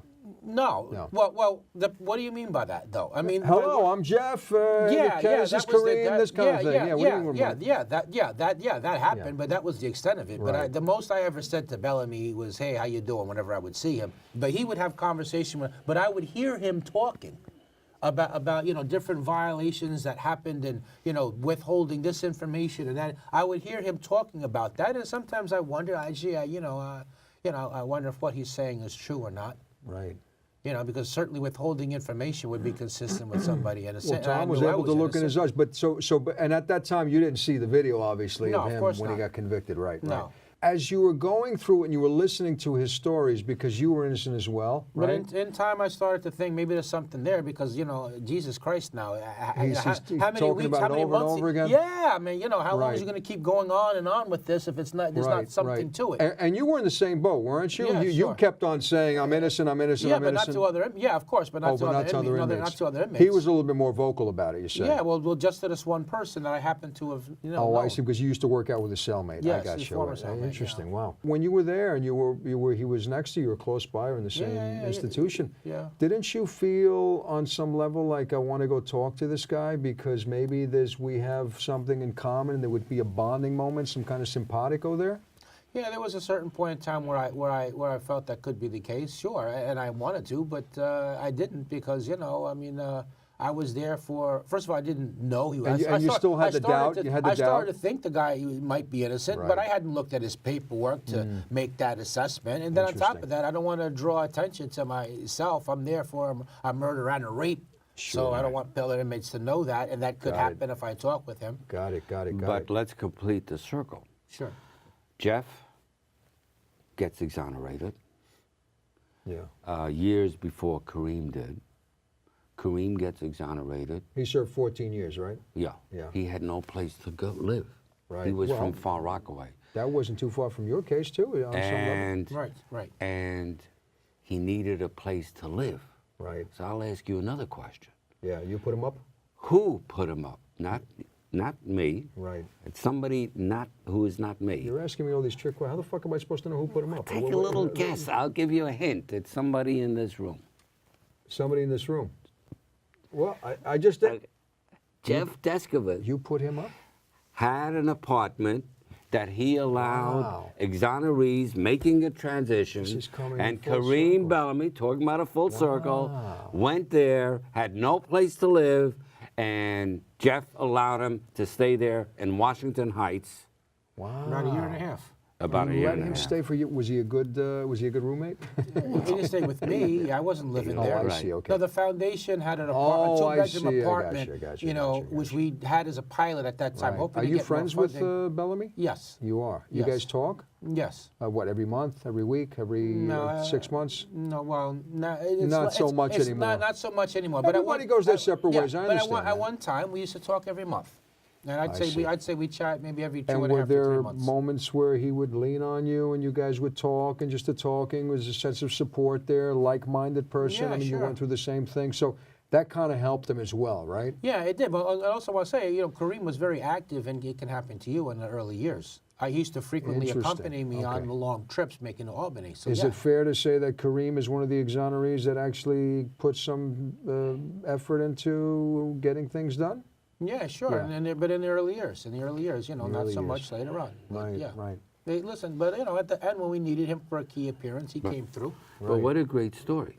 Here they That's a meet, beautiful story, yeah. meet sure. each other in prison, Absolutely, right? yeah. And that was the factor, because at that time, one of the exonerees had just left the apartment, so it gave us a bedroom, and we were contemplating, I wanted to give it to another person, but you called at the right time, because my then staff attorney, Rita Dave, you spoke to her, and so Rita said, well, look, you didn't make a formal offer to this other person, right? Because I just spoke to Tom Hoffman about it, and then she started going into some of the circumstances, and I saw the picture, and I'm like, well, I know this guy from prison. Yes, he's going in there, not the other person. He's going in there. And Kareem Bellamy says, we were having money problems because Tom was a ghetto poor lawyer. How dare he say that? I mean, about the man who saved his ass. How dare he say that? But anyway, I understand. It's all in good fun. He was joking, right? So, Jeff, you suffered immensely, Yes, right? yes. Is there a point where, considering what you were able to do with Kareem and with your foundation, and I know this is like, don't hit me, like your suffering was almost worth it because of what you could do now?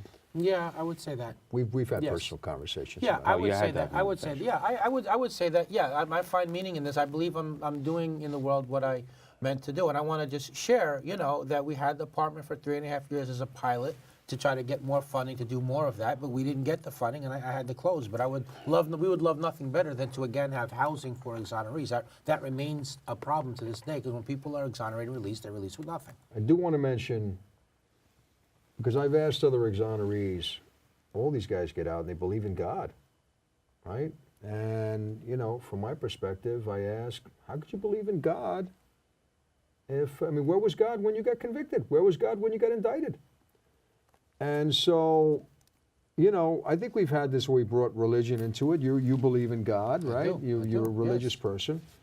Spiritual, And- not religious, but I believe in God. Spiritual, okay, But I fine. believe in God. I Go get ahead. that, sure, Yeah, absolutely. Sure. I don't put a label to it. But so the sure. thing is that are you saying that God had a plan for you, and that was part of the plan, that He put you in prison so you can go out and help others? Is that, in Yes, other words, if you yes. look at it from a religious perspective? I'll sanction that like that. Yes. That's Yes. interesting, fascinating. And It's a say, how can you fascinating believe in God? perspective. And that, I don't see how you can get through the experience and not believe in God. I don't see how you can get through it and not believe in God. I understand that. And the answer to, well, where was he when this and that? The answer, I think, for me, carrying me, getting me through. I understand that, but the debate there is that why put you through anyway? Why put you through this mess anyway? Why didn't He protect you when Stevens first came to you, or any of these guys, the McIntyre, Levine? So he could do what he's doing now. He didn't know that then. Well, again, that's but his, now he could see it. Well, that is his perspective. I don't know if I mean, I don't know. I just don't know. I mean, I'm not saying there's no God. Tell me, you believe in God, right? Yeah.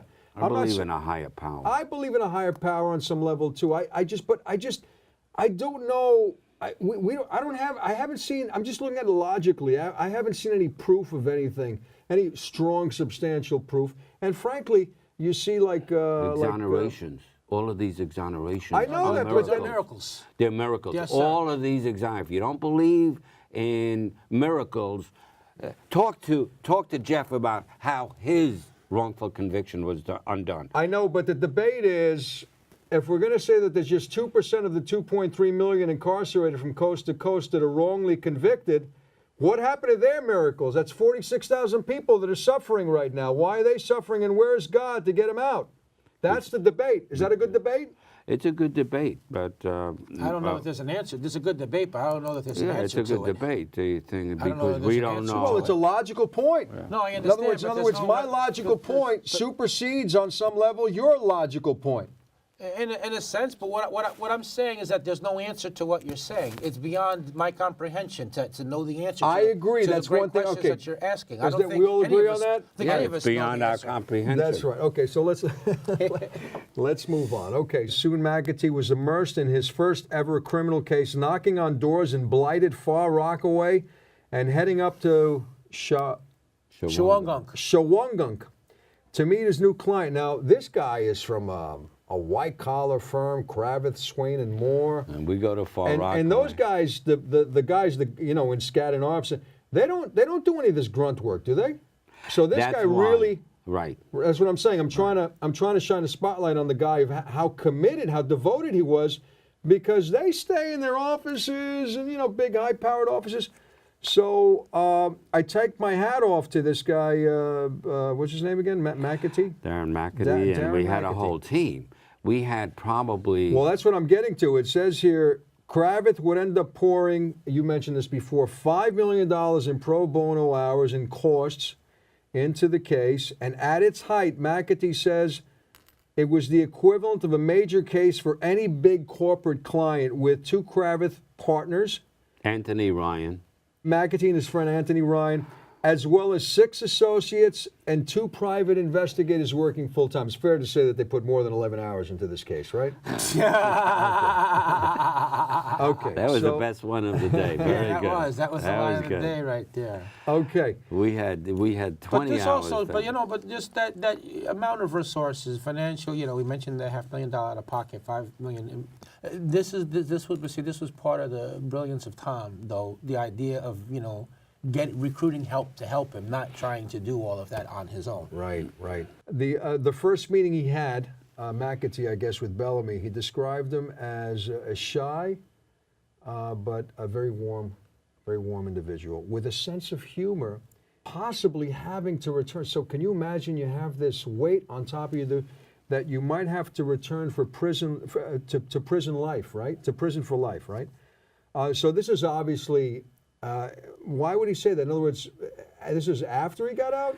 Well, this case got a little complicated.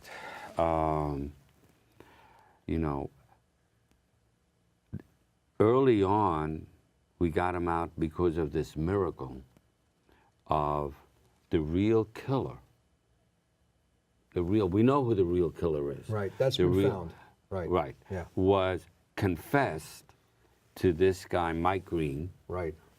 And Mike Green. Now, Green, I read about the National Registry of Exoneration. I read his case. Oh, okay. Green was flip-flopping a little bit? Well, what happened is, so Green goes to one of our investigators who was Detective Ed Henson, who had worked at the 101, Right. and says, look, this guy.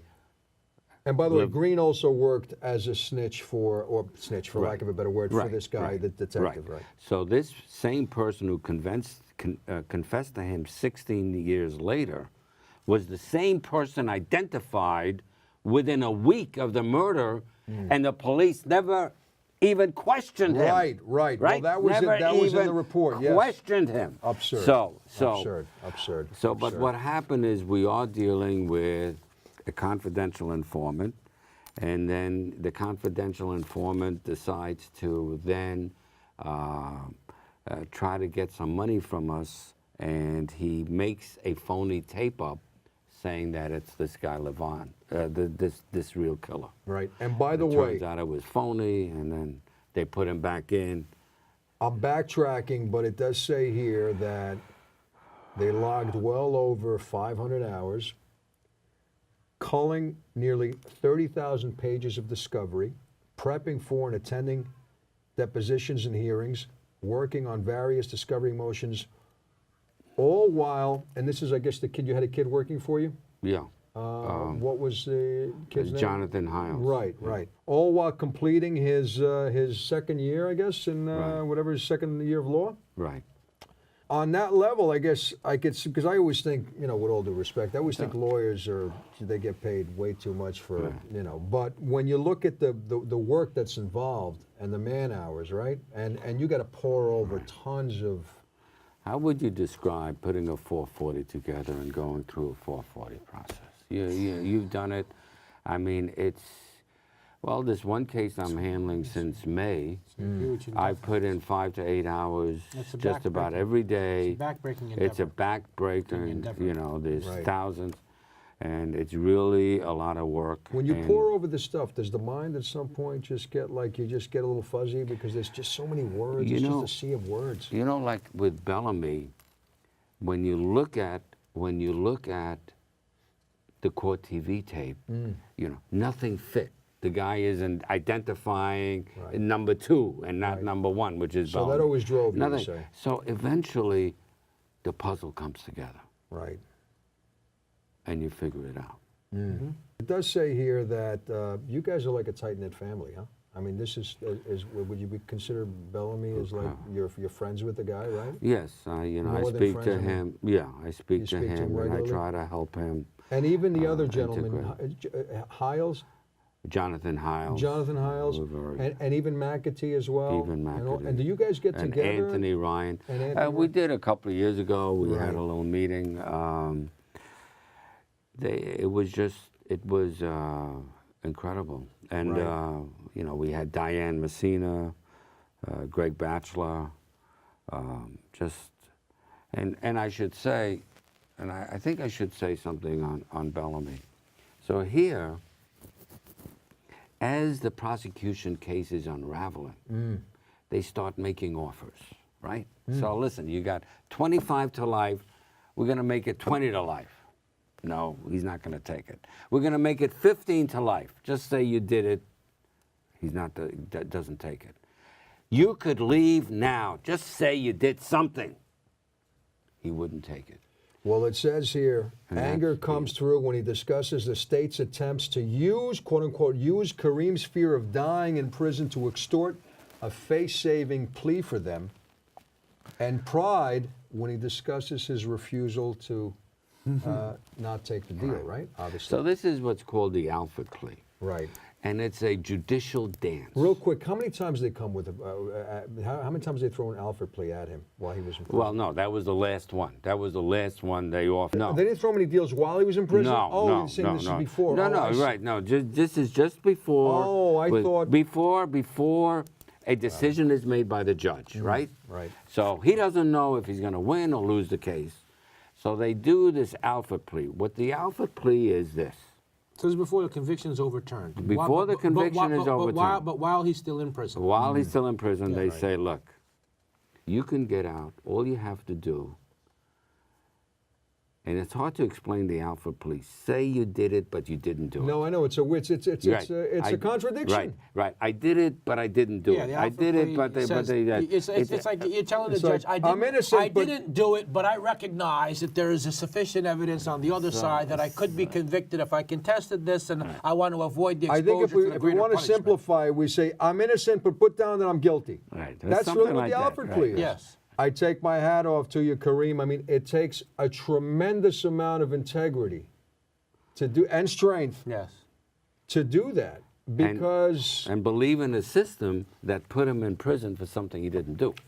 and Right, we have right. and since we're basically talking about this, we have a major problem with plea deals, not just in this state but in the country, right? Correct. Court cases now, they basically run on plea deals Yes, because they they do. want to do assembly line court cases and keep things moving. And it's like, all right, look, you know, you get, which is really not. I guess a plea deal goes Well, against the grain of it's true. innocent until Well, wait a proven minute. guilty. No, but Yeah, of course. In other words, we let's- have to give him. We have to find out first if he's guilty. Tom, a plea deal automatically. Let's talk about coercion. If someone said, look, we're charging you with robbery. Right. Well, I didn't do it. I didn't do it. Wait a minute. Don't talk so fast. If you get convicted, It's true. you go into prison for 20 years. Right. Say you did it, and we'll give you a misdemeanor, and you can walk. Right. But I didn't do it. Wait a minute. Be careful now. Right. Are you sure this is what you want to do? Yeah. 20 years away from your family. And a lot of people plead guilty to something they did not Right. do. Fear-based. Right. There was a quote Fear-based. from it was Judge Rakoff that estimated that the percentage of people pleading guilty was 10%. Right. I don't want to skew his name. Is it Rakoff or Rakoff? Rakoff, I don't know. With No. all due respect. Right. And the other thing is, then they find out that this person who pled guilty was innocent because DNA comes through, right? Right. What do they do about that? Do they investigate? Do they have a commission? How did this happen? How did someone who was innocent plead guilty? Right. Right. Nothing is done. You go on to the next case. And the other thing is this: if somebody like Bellamy in this case says, "No, I'm going to go and I'm going to take my lumps and we're going to do a case because I'm innocent," right? Does that sort of build up some animosity for the Absolutely. prosecutors? Do They're they still not- got to go through this whole and the case judges now? and the judges And the the judges judges as are well. not happy. Wow. You're screwing up the calendar. Wow. The judges are not happy with Oh, that. God forbid we screw up the calendar. They'll say, Tom, don't be an idiot. You can go Jeff, to you went through your whole case. You realize you screwed up the calendar? Right. That never dawned. That never dawned on me. no. Never dawned on you as a 17-year-old? No. Wow, that's just, it's mind-boggling, though, because it just goes against the grain of innocent until proven guilty. Just that basic I agree. premise. Because unfortunately, the judicial system, the product should be justice. It's basically now disposition, getting rid of the cases. Right. Moving the calendar. Let's move this calendar along. How do we work against that? Do we need more money to get more judges, more prosecutors, more? I mean, how do we? I know we're backlogged. There's a tremendous amount of cases coming through. How do we? More people, right? We need more people. Well, I would say you also need judges who understand that dispositions are not what they should be doing. They should be doing what's right. Right, but we need more people, though, because Well, there's going to still be a backlog. In other words, so people have to languish at Rikers because they have to wait for their case, longer to come in, We discussed Green, and he came back, and he basically did the right thing, right? He did the flip-flopped right a couple thing. He times. flip-flopped, right. Bellamy came out 14 years later. And they tried to and send him back, by the way. they tried to send him back. Yeah, Now, the and you were prosecution part of that. You appealed the fought, reversal right? and And tried how to many get rid of times the did they try? Because at some point, there were like 1 or 2 attempts, and they gave up, right? Yeah, well, You got him almost 3. You got him a $2.75 million settlement. Why does some people get 10, some people get 3? Like what is it determined by? well, Fascinating because Just in terms of the figure, and I'll let Tom speak, but just to be clear, nobody's geting $10 million from the Court of Claims, okay? There's the money from the federal saying there's 1983 various lawsuit. different. right. Right, but I'm saying the highest someone ever got from the New York Court of Claims was 4.75. Right. Okay, but the real money is in the 1983 civil rights violation. Right. Okay. Okay. This, But we this- can talk about the variance of money, but just within the 1983 federal lawsuit. Sure. And they turned you down federally, and it's still in. It's still in. we're motion there? we're waiting for a decision on the appeal. Right. Is that going to come soon? I expect it'll come But for this context, month or though, I next mean, month. the case was dismissed on summary judgment, right? What is summary judgment? Then Layman's terms. the city told the judge, look, stop the lawsuit, just throw this out. There's no merit to this. He can't possibly win because of reasons X, Y, Z. And the judge sided with the city, tossed out the federal lawsuit, but that decision's been appealed now, and they're waiting for a decision. A judge. Selwyn Days, myself, some other exonerees, Shabar Collins, other people in the Innocence Movement, the Innocence Project, we all came to the hearing, oral argument to morally support Kareem Bellamy and for the judge for whatever visual impact it could have on the judge. We were teaming from the rafters that day. Tom, anything you want to add to what Jeff said? Wrongful convictions are judicial murders. It's a agree with that. catastrophe. I agree. Not Those are- only those to are the pretty- individual. Those are pretty strong words. And I'm sorry to say that wrongful convictions are not caused by mistake or errors in judgment. They are generally intentional and frame-ups. Yeah, sure. I hate to use the word. Do you have a better it's- word? No, it's true. You described it exactly right. I agree with you. And, people have to understand that. I mean, you have natural catastrophes, hurricanes, you have illness. These are man-made. Right. And that's why we need the Judicial Commission. The other thing that we're trying to get is independent integrity units that look at claims of wrongful conviction. Which Brooklyn has, right? Which Brooklyn has. Right. Brooklyn in 23 years has had, excuse me, in yeah. two and a half years has had 23 exonerations. Yeah. Queens, since you're so smart, how many have they Here had? we go again with the. How many has Queens had in over 10 years? Queens doesn't have an integrity unit, does it? But how many exonerations without that unit have they been able to get? I don't know, 93? Zero. Zero. Brooklyn, that was that was under- that Scarcella's? Yeah, that's Hometown. Yeah, but not So- all. And Scarcella's had 13 that have been overturned, right? 13? Yes, 13. Yeah. And just to clarify, as to Brooklyn, that was under former DA Ken Thompson, not the current DA. Who was, Right, who was right. unbelievable. Yeah, he was. He was. passed away, right? He did. Right. He did. God rest his soul. Jeff, is there anything that you want to? What did we learn here today? Did we learn anything special? Because Tom was grilling me on questions, seeing how smart I am. But I think we learned that wrongful convictions are a lot more frequent than what the public realizes. Yes. That prosecutorial misconduct is a huge error. That the system is not correcting itself. That in fact it's other people outside the system entering in are really what's causing some of these injustices to be corrected. We talked a little bit about the difficulties in reintegrating society, that the lack of help for exonerees when they are released. I think those are the main takeaways. And and one other minor point, but it's major. We spent small time, but we did mention it. When the wrong person sent away, you send away the family, but it is in a larger sense. Family suffers. It is, but in a larger sense, it's also a public safety issue. So the actual perpetrators are left free to strike again, and often the actual perpetrators, the authorities don't pursue them.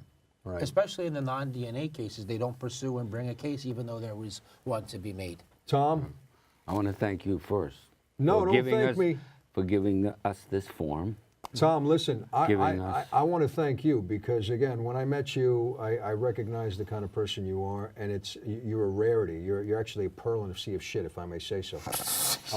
So the thing is that I want to thank you for coming because it's rare that I find people that are so compassionate nowadays. I mean, I'm sure there are many out there, but it's, particularly with all the politics that are going on, the social upheaval. So thank you, and thank you, Jeff. And I also wanted to say to Kareem Bellamy, I really applaud your strength and integrity. And I really applaud that the guy can come out and he can still laugh. And again, I say that about myself. If I went through that, I don't know if I'd have the ability to come out and crack jokes. I might be like this in this zombie state till I drop dead. So, But do you see any anger over there? You see? I no see anger in Jeff every day, You but do? he's a good way to hide it. He hides it well. My chops. All right, guys. Thank you. Thank you. All I ask of you is for you to prove these words are true. You better learn to show consideration. All I ask of you is to listen to my point of view. You better learn to show consideration. You should have learned to show consideration.